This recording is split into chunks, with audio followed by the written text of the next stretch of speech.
आणि काही जण काही आश्वासन देतात खिशात नाही आणा आणि मला बाजीराव म्हणा असं देखील सीएम साहेब बोललेले आहेत. हे पण माझ्या कानावर आलं. ते असं म्हणाले ते परत झालं असं मला वाटतं. कारण गेली 9 वर्ष त्यांच्याकडं म्हणजे ज्यांच्याकडे महानगरपालिकेची तिजोरी होती ती त्यांनी पूर्ण खाली केली होती. त्यात एकही आणा नाहीये हे त्यांनी मान्य केले. असे असताना आम्ही मोफत बस मेट्रो ही आश्वासन कशी पूर्ण करणार असा त्यांचा प्रश्न आहे. पण त्यांनीच उत्तर दिले. आम्हाला ते बाजीराव म्हणाले. पहिले बाजीराव पेशवे जर आपण त्यांचा इतिहास बघितला ते कर्तृत्वान होते, ते पराक्रमी होते. मनगटाच्या जोरावर त्यांनी त्या काळामध्ये मराठी साम्राज्य वाढवलं. आमच्याही मनगटामध्ये जोर आहे.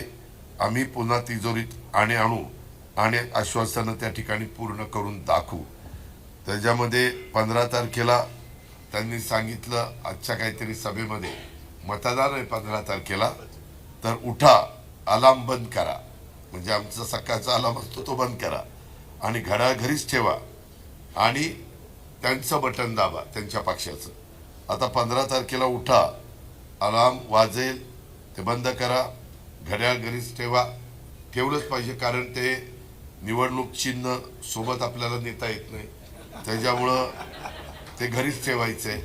आणि EVM बघा, त्याच्यामध्ये घड्याळ सोडून काही दिसलं तर तुमच्या डोक्यात आम्ही सांगितलेला अलार्म वाजवा आणि जेवढी इतर चिन्ह असेल त्याचा विचार न करता फक्त घड्याळाचे 4 बटणं दाबा आणि धोक्याचा आणि संकटाचा अलार्म पद्धतशीरपणे बंद करा असं मला ह्याबद्दल सांगायचं आहे.